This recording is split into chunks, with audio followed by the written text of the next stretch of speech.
Jama'a assalamu alaikum, barkanmu da sake kasancewa tare da ku a cikin wannan tashi ta mai albarka. Labarin da zamu kawo muku a yau shine labarin Maryam. Ku kasance tare da mu don jin wata turka-turka aka shirya a cikin wannan labari. Maryamu ta kasance ya guda ɗaya tilo a gurin Alhaji Sali. Alhaji Sali babban attajiri ne wanda kowa ya san da shi, sanannen ɗan kasuwa.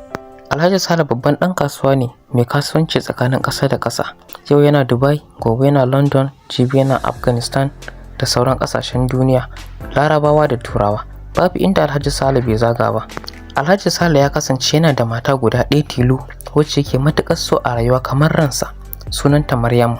Alhaji Sale ya so Maryam sosai fiye da rayuwarsa, amma sai dai kash Allah bai rubuto za su yi tsawon rayuwa tare ba.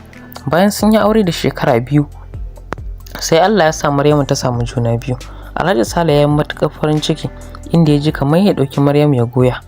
Farin cikinsa bai ɓuya ba, ya yi kyaututtuka marasa adadi kama daga makota, 'yan uwa da abokanan arziki. Babu wanda Alhaji Sale bai kyautatawa ba. Bayan kimanin watanni 7 ne ya rage saura wata 2 Maryamu ta haihu. Alhaji Sale ya ɗauke ta suka tafi can ƙasar Ingila domin a can yake so Maryamu ta sauka. Bayan da suka shafe watanni 2 ne a ƙasar Ingila, Maryamu ta kamu da ciwon naƙuda. Sun yi ƙoƙari sosai wurin zuwa asibiti da wuri. Haka likitoci sun yi ƙoƙari sosai da ganin sun ceci Maryamu da abin da yake cikinta. Amma sai dai kash duk ƙoƙarin likitoci ya tashi a banza tunda sun ceci ɗan cikinta ne, amma Maryamu ta riga mu gidan gaskiya. Alhaji Sale ya yi kuka sosai inda cikin rashin ƙwarin gwiwa ya ɗauko gawar matarsa da 'yarsa suka dawo ƙasa Najeriya. Bayan sun dawo ne aka yi mata dukkan abin da ya kamata a yi mata na sutura, aka kai ta makwancinta. Alhaji Sale ya shiga mummunan yanayi yadda har ya so ya taɓa kasuwancinsa sakamakon rasuwar matarsa. Amma da ke Alhaji Sale mutum ne mai ilimi mai sanin ya kamata, a wannan lokaci iliminsa ya mai amfani saboda ya yi dangana ya miƙa wa Ubangiji lamarinsa inda ya dawo hayyacinsa. Bayan wani lokaci Alhaji Sale ya mayar wa da 'yarsa suna Maryamu, tsohuwar matarsa da ta mutu, wato mahaifiyar Maryama. Alhaji Sale ya yanke cewa ba zai ƙara yin aure ba tunda matarsa ta rasu. Haka ya ɗauko 'yan aiki kala-kala don kula da Maryama, mata da maza. Maryama ta samu dukkanin gata, na mahaifiya ne kawai bata samu ba, amma kai baka ce mata ya rashin uwa ba. Kasancewar Alhaji Sale ya tsaya tsayin daka don ganin ya bawa Maryama dukkan wani farin ciki na rayuwa. Haka Maryama ta taso tun tana 'yar ƙarama cikin kulawa da tarairaya a koda yaushe daga mahaifinta da sauran masu kula da ita. Maryama ta samu gata ta kowace fuska, babu irin gatan da Maryama bata samu ba. Bayan Maryama ta kai lokacin da za a sa ta a makaranta, Alhaji Sale ya ɗauke ta ya kai ta makaranta kurkusa inda zai dinga zuwa da kansa yana ɗauko 'yarsa. A haka kwance tashi ba wuya, Maryamu ta kai lokacin da za ta gama secondary school. Bayan Maryamu ta yi karatun secondary school ne, sai Alhaji Sale ya fara tunanin wace makaranta ya kamata ya kai 'yarsa domin ta ci gaba. Abokan Alhaji Sale sun ba shi shawara sosai akan ya tura 'yar tasa ƙasar waje. Har wani abokinsa mai suna Alhaji Mati yake cewa ya ba shi ita ya tura su tare da ɗansa ƙasar Cairo domin su je su karatunsa a can. Amma kasancewar Alhaji Sale baya so ya nisa da 'yarsa, hakan ta sa sam Alhaji Sale ya ki amincewa. Bayan dukkan shawarwarin da Alhaji Sale ya karɓa daga gurin abokansa, ya yanke shawarar ya bar ƙasa nan ƙasa Najeriya ta karatu saboda baya son ya nesa da ita. Alhaji Sale ya ɗauki 'yarsa Maryamu ya tura ta wata makaranta mai suna Worldwide University. Makarantar Worldwide University makaranta ce ta manyan 'ya'yan masu kuɗi attajirai wanda sai ɗan wani da wani, sai 'ya'yan shugabanni waɗanda ba a so su yi nesa. Wannan makaranta ta yi fice sosai, kasancewa duk wanda ka gani a cikin wannan makaranta to tabbas babansa wani gwaska ne a ƙasar nan. Bayan Maryamu ta tsinci kanta a cikin wannan makaranta ne, sai sabuwar rayuwa ta fara. Ta haɗu da ƙawaye da abokai daban-daban kala-kala waɗanda ba a taɓa tsammanin haɗuwarta da su ba. Aboki na farko da Maryamu ta fara yi a cikin wannan makaranta shine James. James ya kasance babansa babban gunki ne. Kasancewar babansa babban ɗan siyasa ne mai suna Sanato Audu Makama. Shi dai Audu Makama ba musulmi bane, Kiristan ne wanda ya fito daga kudancin Najeriya.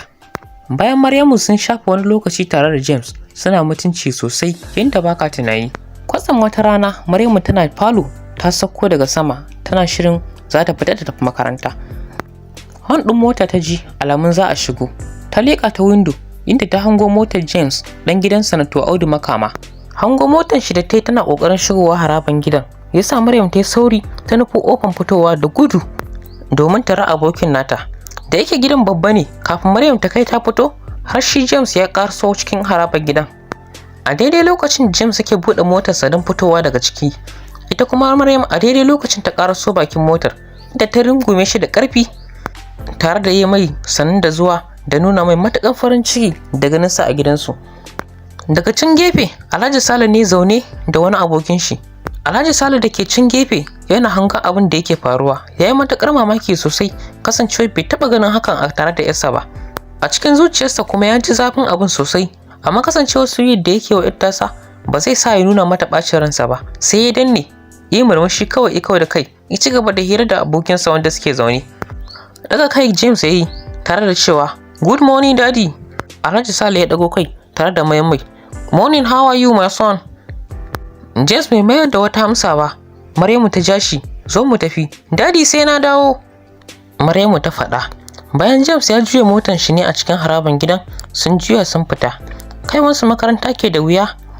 Bayan James ya je inda suke faka mota ya ajiye motar shi, Maryamu tana fitowa daga mota sai ji ta daga bayanta an ce good morning.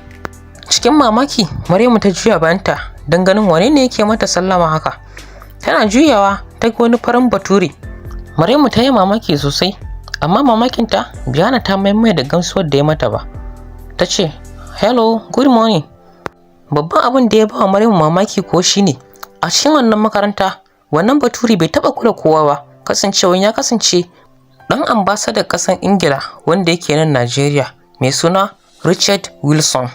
Wannan matashin bature ya kasance yana rayuwa a makarantar amma baya da ko aboki, kasancewan duka abokansa suna waje. Bai taba kulla alaka da wani bahaushe ko wani yare a cikin wannan makaranta ba, kasancewan ya fi gane alaka da abokansa na waje turawa 'yan uwansa. Wannan dalilin shine abin da ya sa Maryam ta yi mamaki matuƙa, kasancewan ya kula ta a matsayinta na baka kuma 'yan Najeriya. A wani bangaren kuma Maryam ta yi matuƙan farin ciki, kasancewar babu wata mace a cikin makarantar nan da bata marmarin yaushe za ta kula wannan matashin saurayi, amma sai dai ta rasa kowace dama. Shi dai wannan matashin saurayi ya kasance sunan shi Michael, wanda aka fi sani da Michael Richard Wilson. A wannan makaranta idan ka ga Michael yana mu'amala da wani baki, to ce ne wani ne daga cikin lakcarorinsu, amma daga sauran ɗalibai kuwa babu wanda Michael yake mu'amala da shi. Bayan kamar sakanni 30 sai Michael ya karaso inda Maryamu take a bakin mota a tsaye. A cikin ranta cike da mamaki, wannan wani dalili ne ya sa Michael ya kula ta yau. Bayan karasowar Michael ya ɗaga kai sosai ya kalli Maryam ya ce wow, so awesome. Ya yabe ta sosai. Maryam ta ji wani girman kai ya ƙara fasa ta. Dama Maryam yarinya ce mai ji kai. Michael ya tsaya a wurin Maryamu akalla na minti 2 inda suka yi magana a junansu. Sannan ya ce, ko za mu iya tafiya? Maryamu ta amsa mai. Suka tafi tare. Tuntuni ita Maryam ta mamanta cewa James dan gidan Sanato Audu Makama yana tare da ita. A nan wurin ta bar shi. Shi kam James ya yi tsaye ciki da mamaki. Kai, wannan wani dalili ne ya sa Michael ya zo ya kula Maryamu yau? Ko kaɗan tafiyar da Maryamu ta yi ba ta damu James ba. Amma abin da yake matuƙar yawo a zuciyarsa shine menene dalilin da ya sa Michael ya kula Maryam har ya ja ta suka tafi tare. Sun yi tafiya akalla ta minti 5 kafin su je daidai inda ya su rabu, kasancewa da Michael da Maryamu ba department ɗinsu ɗaya ba, haka zalika ba yadda za su ɗauki lecture tare. Bayan Maryamu ta shiga aji ne da kamar minti 5, can an jima sai ga James ya biyo ta. Ina zuwa ya samu wuri ya zauna a kusa da ita. Maryamu, me ya faru? Me Michael yake ce miki? Yake aika mata tambaya. Sai ta murmushi. Me yake damun ka ne? Na ga ka gaba ɗaya a zarazane. James ya ce, dan Allah bar wasa, faɗa min me ya faru? Ban taɓa tunanin cewa Michael zai biyo ki a wannan lokacin ba, saboda bai taɓa kula kowa a makarantar nan ba fa.